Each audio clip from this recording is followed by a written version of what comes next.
Christian YouTuber Gavin Ortlund experiences emotional damage when Daily Wire cultural reporter Basham mentions him in her book Shepherds for Sale on the subject of climate change. Gavin took exception to this, and an internet conversation broke out online as a result of it. And Gavin produced not one, but two videos letting us all know about his feels and being included in the book. It makes me think that Gavin should retort with his own book. Maybe he could title the book, Can we all get along? So in a world where truth is dying in the street, I'll show you why it's important for Christians to be good with disagreement, and more importantly, that those disagreements force us to look at the ways progressivism has co-opted Western institutions, including the media, politics, education, and then most dangerously, the church. We'll talk about that and more today on Indie Thinker.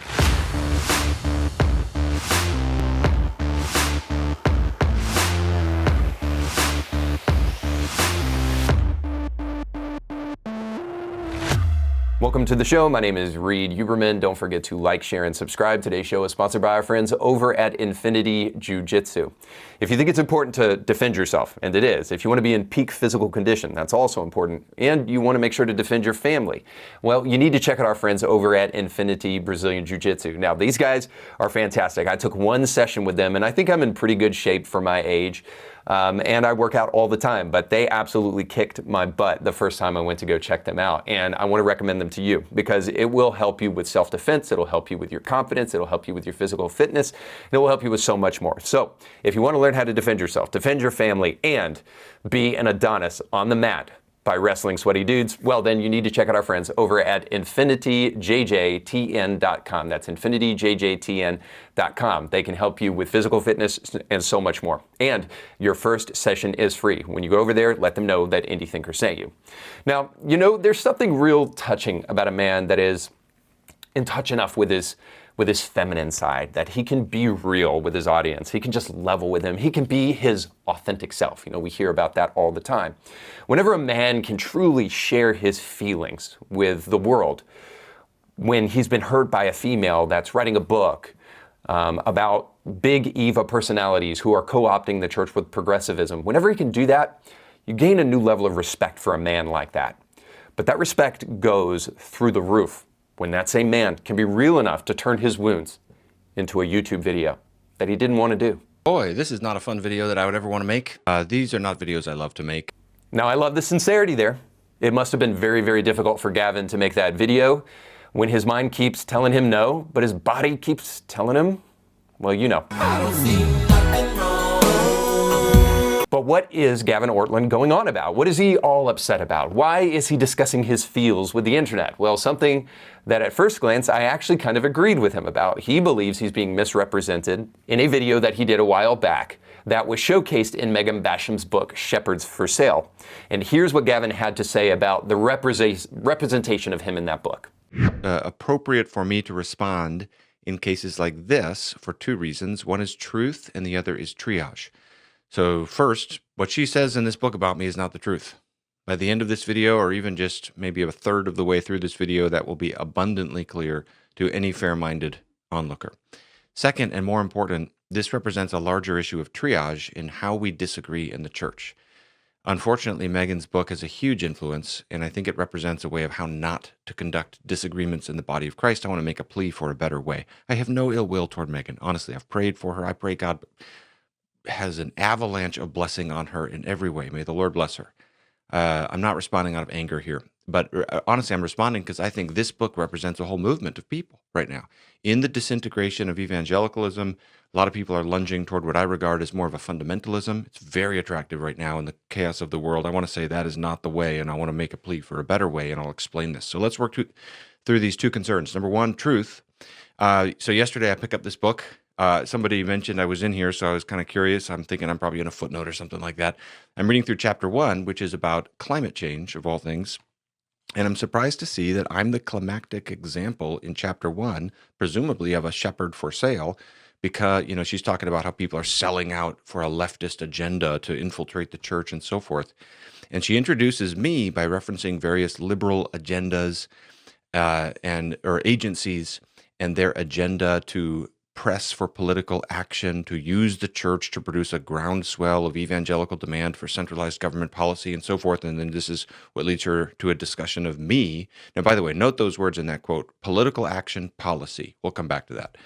But this leads her to a 7-page analysis of me and a video that I made a few years ago on climate change, where she's trying to work me into this narrative that she's presenting. In a minute, we're going to work through point by point, page by page, each of her claims, and I'll show the problems with them. Then she concludes by saying, these are complex topics. It is not wrong for pastors and Christian leaders to weigh them and debate them, but it is wrong. I'll never forget reading this sentence. I almost fell out of my chair. It is wrong for them to make agreement on environmental policies a test of biblical faithfulness. It is wrong to make climate change activism a measure of one's commitment to the gospel.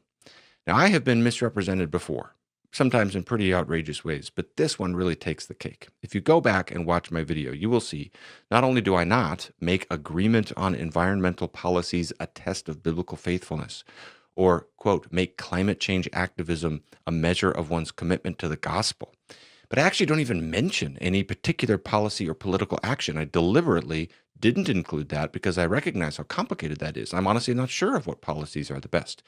Well, first I got to tell you, I take some exception with what Gavin said there, just at least in terms of his description of fundamentalism being the real problem in the church today. Now, I'll be the first to admit that the kind of fundamentalist that believes that you're not holy enough until you're as holy as whatever arbitrary description they want to provide is truly annoying. And the kind of people who believe conspiracy theories left and right and center, and those who believe biblical numerology is everywhere and you just got to be awesome enough and in tune with God enough for that to be real to you. Those kind of people are annoying. A fundamentalist can be that way when they take scripture out of context and all sorts of things. But that's the some extent, I would say, is the problem of fundamentalism, is just annoyance. On the other hand, progressives, when they come onto the scene and then twist and pervert scripture, now those people are true, genuine threats because they're advocating for the mutilation of the bodies of small children in gender clinics, and they're advocating for the mutilation of children in the womb through Planned Parenthood clinics and the like. So there's obviously a much bigger price tag that comes along with progressive Christianity than there ever does in extreme fundamentalism.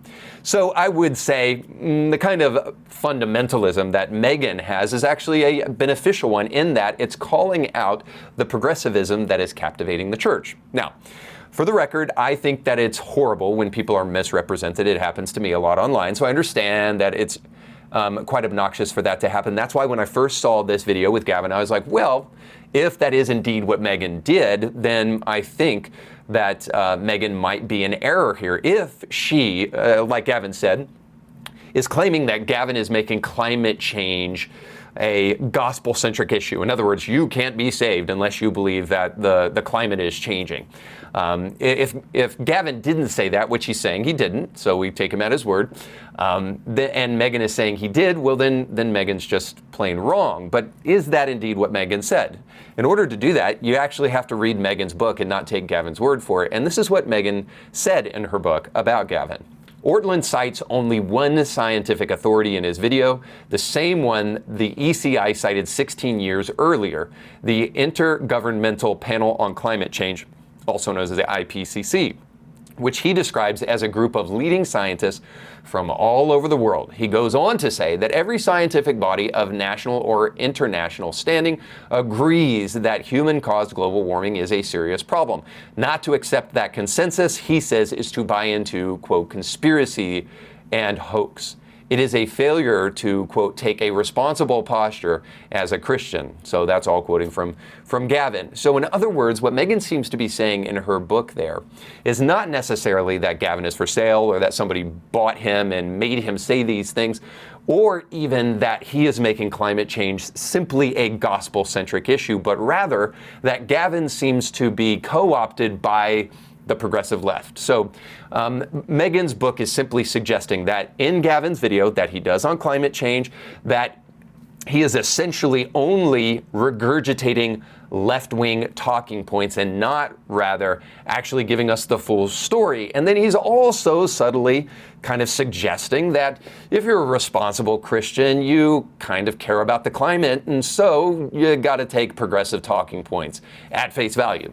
So this seems to be the accusation that Megan is making against Gavin in the first place. So, in other words, Gavin is right to suggest that Megan is misrepresenting him unless Gavin, in the past, made a video that essentially regurgitates progressive talking points about climate change and then never, ever even ventures to offer evidence to the contrary of those progressive talking points, and then tells you that if you're a Christian, you should essentially believe those things. Only if Gavin made a video like that on his YouTube channel in the past is Megan right about what she said. Maybe a video that looks something like, well, I don't know, this. Let me go through these one at a time. Number one, Christians should care about environmental issues like climate change.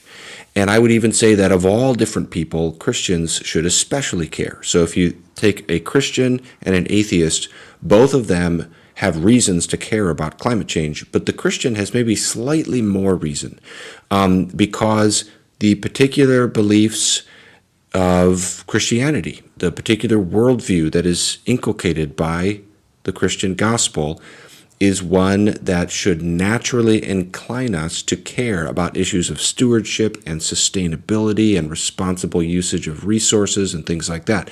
So I have to tell you, when I first heard Gavin, I took his side, but the more I dug into this video and then read Megan's book, the more I understood Megan's actually got a point, and it made Gavin's case worse and worse. And we get the first of it here in what seems a seemingly insignificant and harmless thing to say, right?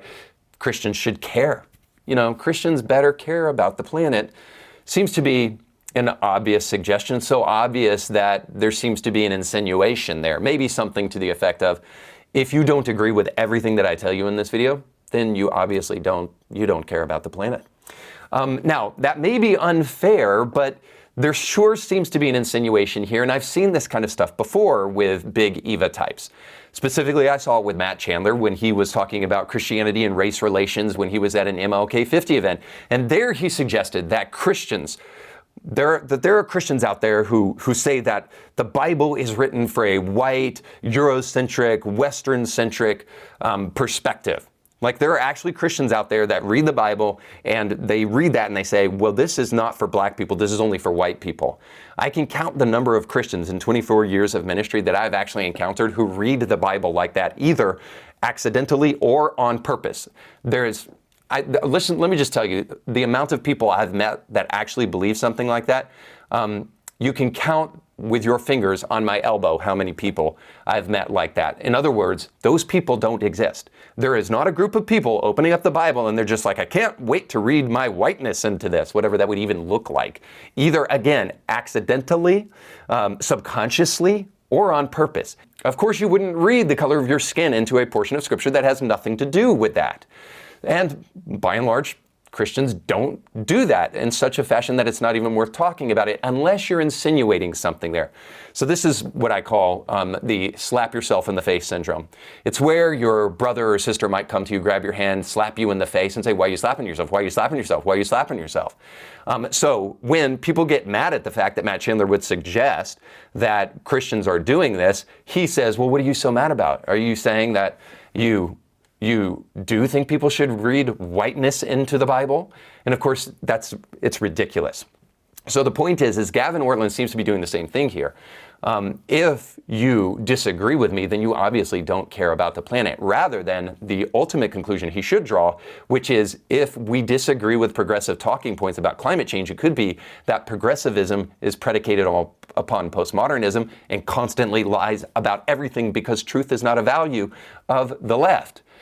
And that would be true only if Gavin continues to go on and say that the people who don't agree with the progressive agenda and the climatologists, which are largely on the progressive left, the people who don't agree with them are just doing it out of political disagreement, not necessarily fact-based conversation, which is what he says right here.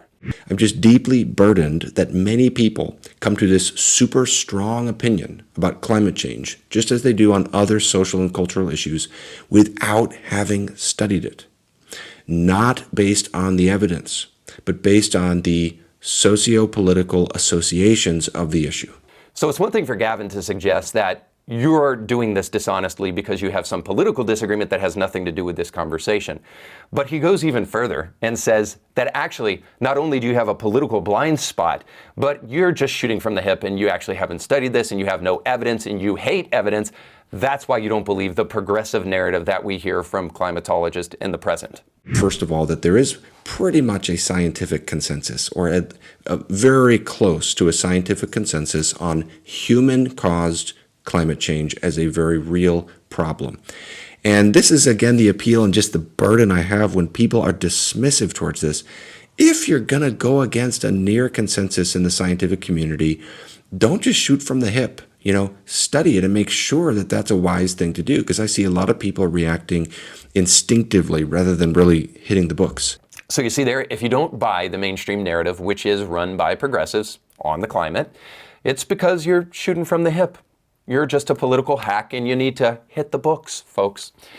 Or, Gavin, it's a big or we've seen the progressive left lie so much because truth is not a value of the modern left that we are skeptical now about many of the claims that they make, including the fact that the Climactic Research Unit, which was one of the principal data and statistic gathering units for the subject of global warming, was exposed to have been lying for years.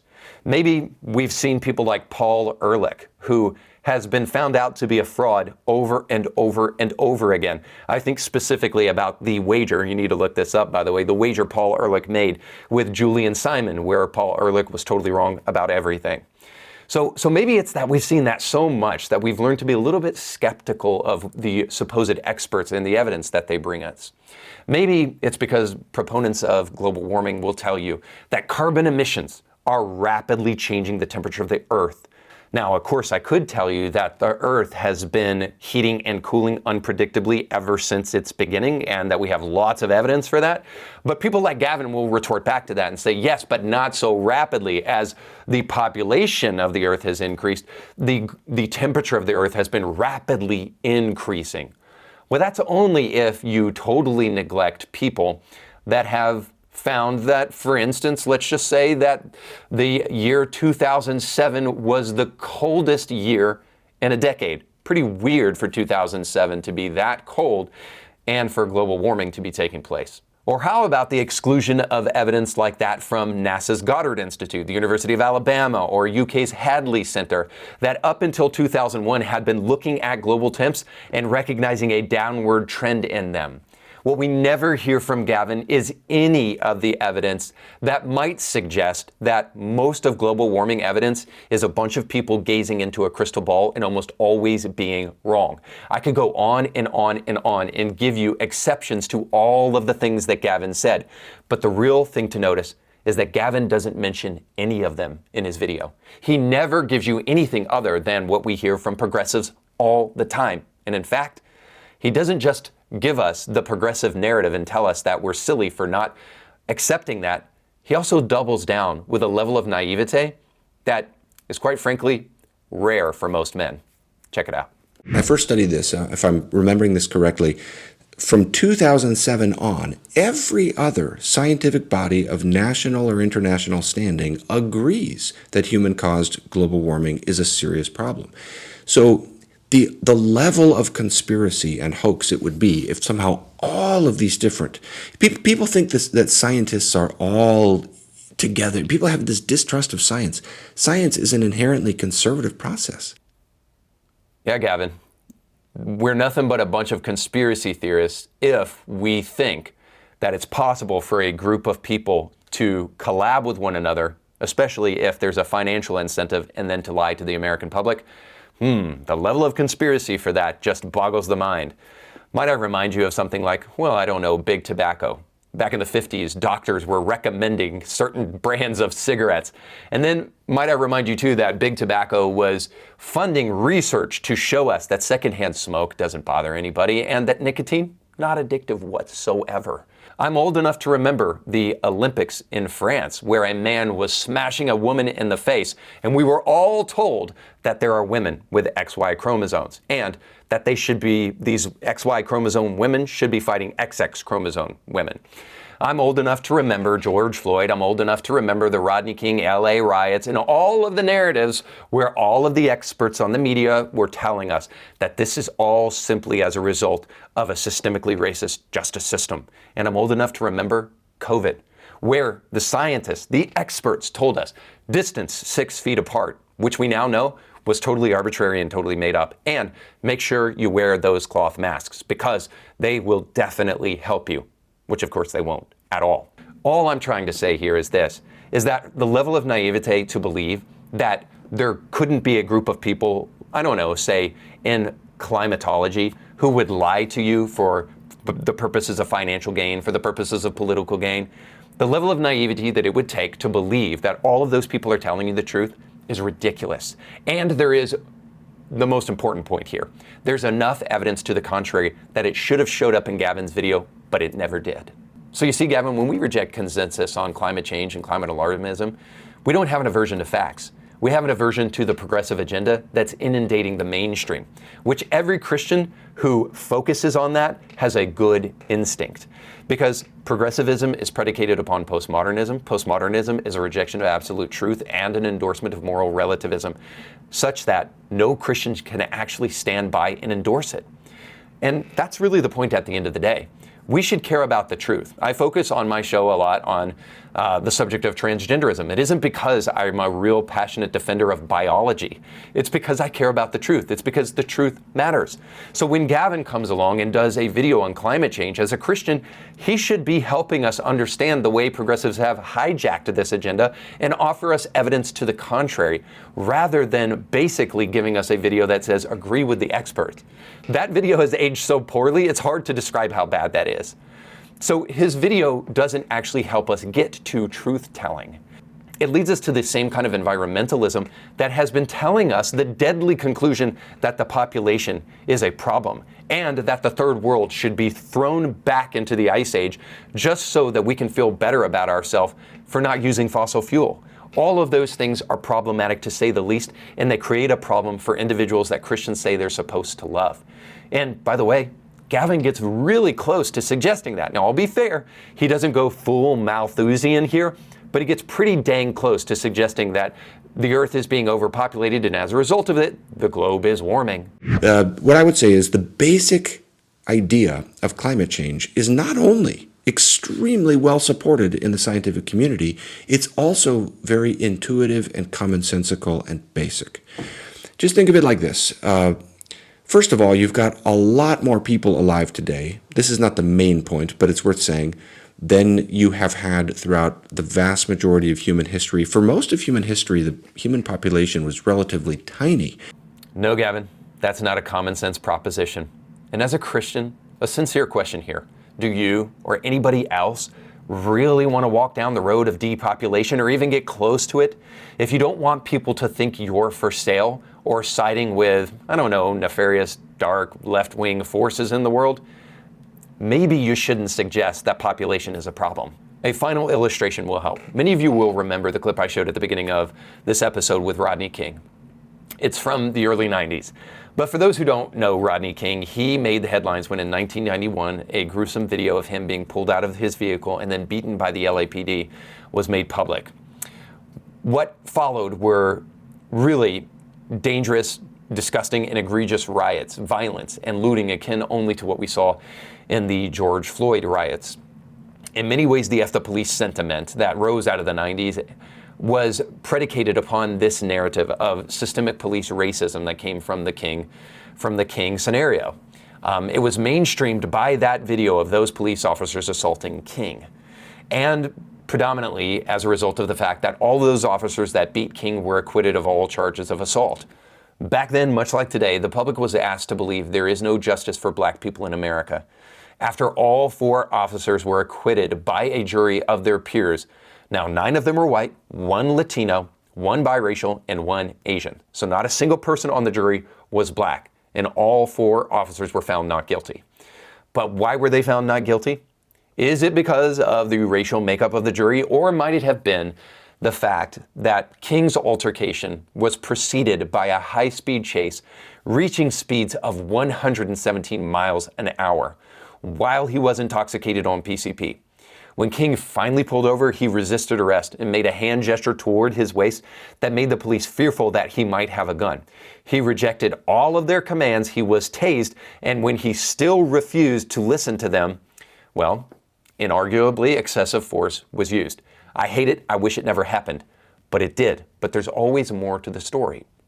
So, when you're high on PCP and you're leading the police on a high-speed chase, there's no telling what's going to happen to you. But the interesting thing about the King verdict and the King story and the LA riots and all of that is that it was never actually proven that King was beaten because he was black and not that he was leading the police on a high-speed chase while on PCP. I bring all this up because the truth is always stranger than fiction, and the narrative we've come to accept is almost always different than the truth. But if you've ever seen The Man Who Shot Liberty Valance, well then you know this. When the legend becomes fact, print the legend. Living by legend would be fine if we lived in Candyland, but we don't. We live in the real world, as upside down as it is, where truth matters, where there are consequences for lies, and often serious ones. Just ask Reginald Denny. Right now, climate activists are blocking traffic. They're trying to get that one to make sense more and more, like car running, carbon emissions, block traffic, anyway. And they are destroying priceless works of art predicated upon the divisive and flawed narrative modern environmentalists have been pushing for decades. But there's more to that story. I pray we haven't forgotten Wynn Bruce, who only 2 years ago lit himself on fire on the steps of the Supreme Court in an act of climate change protest. Now try to make that one make sense. But I guess, in a roundabout way it does. I guess that's one way to reduce your carbon footprint once and for all. But if you listen to progressives on this issue without balance from the right, Wynn's act almost does make sense. If you believed that we are careening toward global meltdown by the year 2030 and that all life will cease to exist unless you do something about it now, then Wynn's a hero. He's risking his life, after all, to get the attention of people who are asleep, who are watching Netflix and chilling. And he's trying to get their attention before it's too late. We're all doomed if you don't listen. And many in Gen Z are listening and getting the message. And it's been clinically proven that as a result of that, that people are experiencing, especially young people, experiencing mental health crisis at a rate that is really catastrophic. And the climate doomsdayism is at the root of that. But as always, the truth is way different than what we hear from progressive. And that's why I want to encourage you. Beware the sound of one hand clapping. Now, I did some research on this saying that I've known for a while, and I didn't know that it was predicated upon Eastern philosophy that has to do with like the rejection of the self as an illusion and all that. So push that nonsense to one side. And what I mean by that is be careful of the person who only wants to present one side of the story to you, who wants to cherry pick the evidence. In other words, be careful of those who will straw man their opposition. I think it's a wise thing for us to do, especially when that person is only repeating progressive talking points. So for the Christian only to be pointing out the radicalism of modern day conservatism or fundamentalists, but to never talk about transgenderism, never talk about abortion, or any of these other subjects that are way more important, you have to wonder why. If you nuance the left and you punch to the right, there's a real issue with that. That's why I think you should do as Romans 16 says, and you should mark people like Gavin Ortlund, Russell Moore, David French, and Phil Vischer. And when they repeat progressive talking points, but never get down to biblical truth, mark them and avoid them. All right, that's all the time we have for today. Thanks so much for watching. Don't forget to like, share, and subscribe, and check out our sponsors down below. But most importantly, go with God.